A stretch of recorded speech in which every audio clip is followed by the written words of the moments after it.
Hey guys, how you doing? It's Mr. Chavla. I'm back and I've been going over the Common Core Algebra 2 August 2016 regions.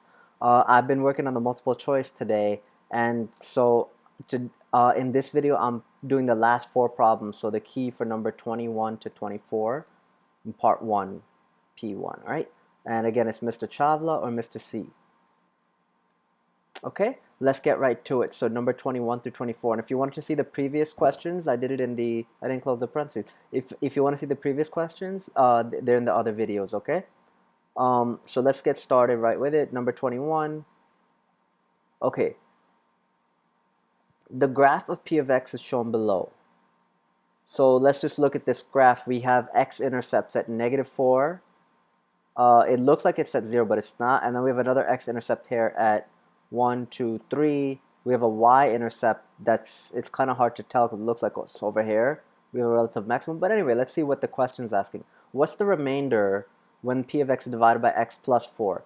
Okay, guys, so what we want to do is what's called the remainder theorem.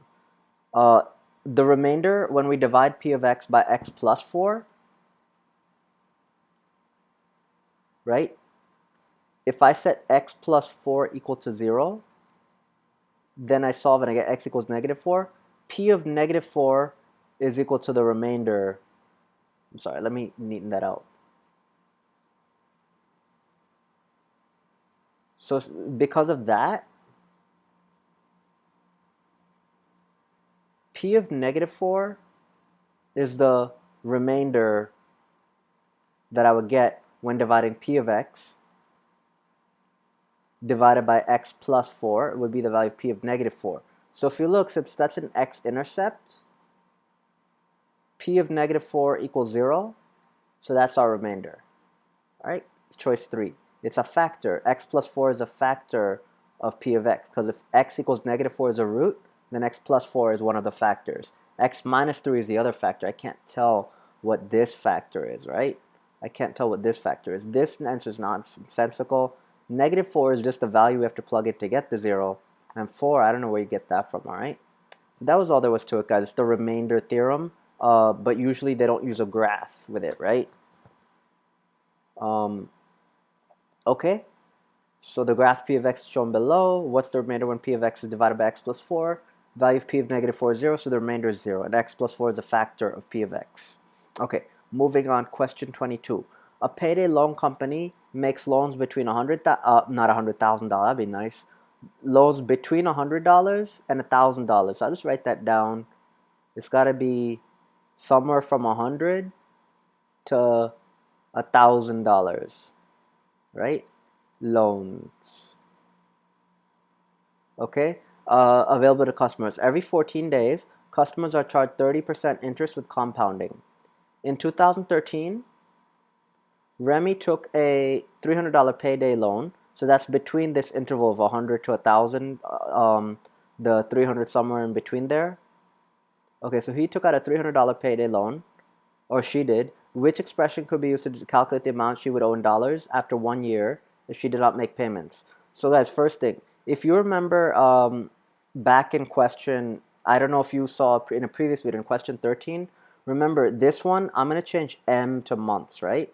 Basically, what happens is if the value after M months is equal to 32,000 times 0.81 to the M over 12, this 0.81 is the same as 1 minus 0.19, so it's 19% decay or decrease every 12 months or every year because of the denominator. If it was to the M, it would have been 19% every month. But since we have this, that tells you that it's only once every 12 months, okay, that we lose 19% of the value of the car. So similarly with this one, I don't like the fact that they put compound there. All that means is that it's exponential growth, because usually compound interest formula is different. But all we need to know, minimize me, all we need to know is that it's just exponential growth. So since it's every 14 days, that's all they mean. That's what they meant to say, is that it's for compound, that it's exponential growth. So if it's every 14 days, the value, the amount that she would owe, I'll use O for O, right? The amount she owes after D, which is the number of days. Actually, that looks weird, so I'm going to use A here.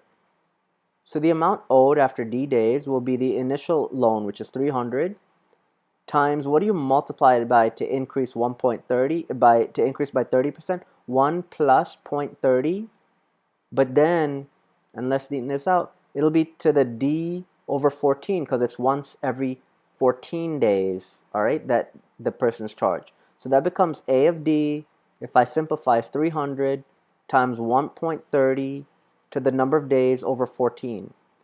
Now, since a year is 365 days, I'll substitute this, and A of 365 is equal to 300 1 times 1.30 to the 365 over 14. So this one has 14 over 365 and the wrong fraction, the wrong value in here. This is the wrong value.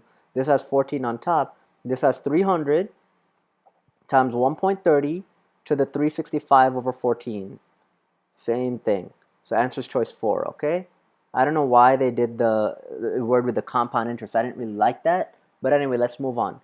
Number 23, guys. I hope that in your calculator, in the Casio, at least the one that we use in our school, if you're from HOP, Health Opportunities High School and watching, if you don't know how to do this, ask me, right? It's you use the simultaneous feature in your calculator, simultaneous equation solver. But for now, I don't know if like how the other equations work, if you could get a matrix or something.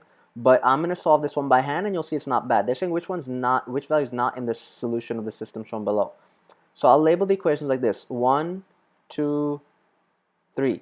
If you see the 5b and negative 5b are opposite. So if I want to eliminate, I'm just going to add equation 1. So a plus 5b minus c. Sorry. Yeah, and I don't even have to label this, so I'll just label it 1, 2, 3. I said I don't have to label it, now I'm labeling it. So I'm going to do 1 with 2, right? A plus 5b minus c equals negative 20. And then I'll add the other equation, plus 4a minus 5b plus 4c equals, and I'll put plus 19. If I add down a plus 4a is 5a. These two cancel, get positive 3c, because negative 1 plus 4 is 3, equals negative 20 plus 19, which is negative 1. But I could also add 1 and 3 to eliminate b. So if I had equation 1 and 3 on this side, I get 1a, I'll just put the coefficient in front, plus 5b minus 1c equals negative 20. Usually we have to multiply before we could do this. Minus 1a minus 5b minus 5c equals, and it's positive 2, because I'm just adding down, right? So a plus negative is a minus a. So these cancel. That's fortunate. These cancel, and I get negative 6c equals negative 18. All right? So if I solve that, divide both sides by negative 6, I get c equals 3. So they say which one's not a solution. So choice 3 is out. All right? So we're not going to take this one. Now, since c is equal to 3, I'll substitute 3 into this equation. That becomes 5a plus 9 equals negative 1. Subtract 9 on both sides, I get 5a equals negative 10. Divide by 5 to get a equals negative 2. So that's our a value. So this choice is out, and we're down to 50-50. If I look at the original, the first equation, equation 1, and I'll just substitute negative 2 for a. I'll just put a little bar here. Negative 2 for a plus 5b, which I have not solved for b yet, minus c, which is 3, equals negative 20. I'll combine like terms. Negative 2 minus 3 is negative 5, so I get negative 5b, I'm sorry, negative 5 plus 5b, or 5b minus 5 equals negative 20. I could divide the entire equation by 5, or I could add 5 on both sides, and I get 5b equals negative 15. Divide by 5 on both sides, and b equals negative 3. So this is out, and which one's not contained is choice 2. All right? You could have used, if you know how to use it in the calculator, it's better because it'll be a lot faster. right? Especially when you want to get to the short answer portion and get your easy points in multiple choice, all right? But I won't do that right now. And when I was going over the June 2016 exam, I went over how to do it in the calculator, in the Casio that we use, right? So you check the June 2016 exam from in my videos. Let's go to 24. So let's, before we read the question, let's look at the choices in 24. This is you see, this is a recursive formula where you start with P0 and then PT is based on P of t minus 1. So if, let's say, the question asks for a recursive formula, then you would eliminate the ones that are not recursive, right? Like this will be explicit and explicit, and it looks like there's a common ratio. But let's read the question now. So in 2010, the population of NYS, New York State, was approximately 19,378,000 with an annual growth rate of 1.5%, and that's why we have exponential growth, or geometric sequence. Assuming the growth rate is maintained, yep, common ratio for a large number of years, which equation can be used to predict the population t years after 2010? Okay, so if I want to first get an explicit formula, guys, I don't want to look at the choices and get tripped up. It should be, since we have, in 2010, the population is this much. So 0 years have passed in 2010, right? So P of 0 is equal to 19,378,000, right? So in the explicit for a geometric sequence, remember it was an, and it's given to you in the reference table. It's a1 times r to the n minus 1, but we don't start at a1, we start at a0. So that's just like, then we just write it as if it was y equals a times b to the x. So that's the same as if I replace y with a of n.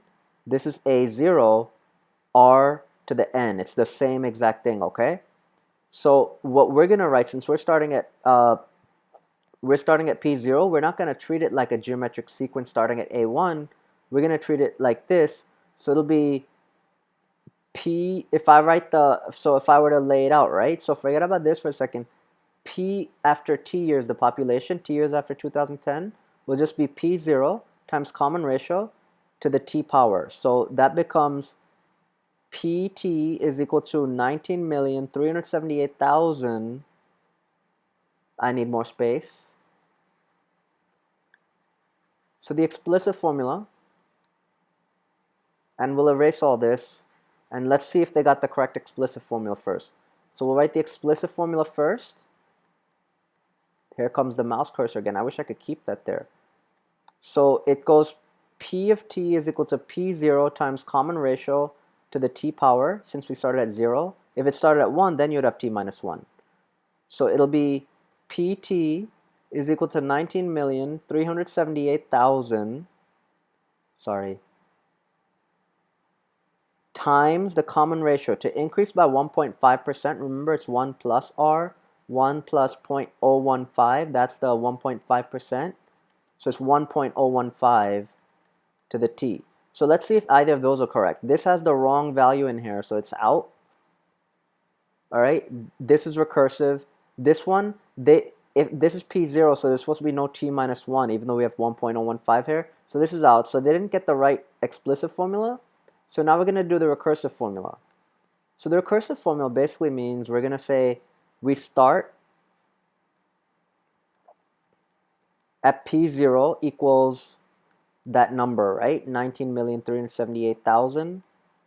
And then P of t is equal to, you multiply by 1.015 to increase by 1.5%, the previous year's population of P of t minus 1. So let's see which one got it.